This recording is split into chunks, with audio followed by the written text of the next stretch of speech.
नमस्कार, मी साधना, माझा आवाज मध्ये आपलं स्वागत। तर पाहूयात एक महत्त्वाची बातमी। माजी उपमहापौर सचिनदादा चिंचोडे यांच्या संकल्पनेतून अयोध्या येथील श्रीराम मंदिर प्राण प्रतिष्ठा सोहळ्यानिमित्त चिंतामणी चौक येथील श्रीराम स्वामी समर्थ मंदिरामध्ये काल दिवसभर अनेक धार्मिक कार्यक्रमाचे आयोजन करण्यात आले होते।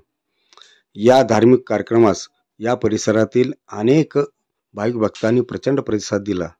या कार्यक्रमाची सविस्तर माहिती देत आहेत सचिन गोसावी। जय श्रीराम। आपल्या सर्वांना माहिती आहे की आज संपूर्ण देशभर जो प्रभू रामचंद्रांचा प्राणप्रतिष्ठा सोहळा उत्साहात पार पडत आहे, त्यामध्ये आम्ही देखील चिंचोडवासीय सचिनदादा यांच्या माध्यमातून तसेच स्वामी समर्थ मंदिर वाल्लेकरवाडी रजनीगंधा हाऊसिंग सोसायटी यांच्या वतीनं आपण पण आज पूर्ण दिवसभर संपूर्ण कार्यक्रमाचे नियोजन केले होते। त्यामध्ये सकाळी 7:30 वाजता रामरक्षा पठण होतं, त्याचनंतर 9 ते 9:30 प्रभू रामांचा महाअभिषेक केला गेला। नंतर दुपारी 1 ते 2 मध्ये महिला भजनी मंडळांची सेवा झाली।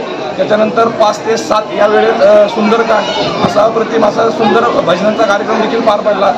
त्याचप्रमाणे संध्याकाळी 8 वाजता महाआरतीचं नियोजन केलं होतं। त्यामध्ये संपूर्ण परिसरातील जवळजवळ 101 जोड्यांचं नियोजन केलं होतं, परंतु त्याच्या देखील जास्त जोड्या सहभागी झाल्या। अशा प्रकारे मोठ्या उत्साहात आणि लोकांनी देखील या कार्यक्रमाला मोठ्या प्रमाणात प्रतिसाद दिला। त्याबद्दल सर्व नागरिकांचे आभार मानतो। धन्यवाद।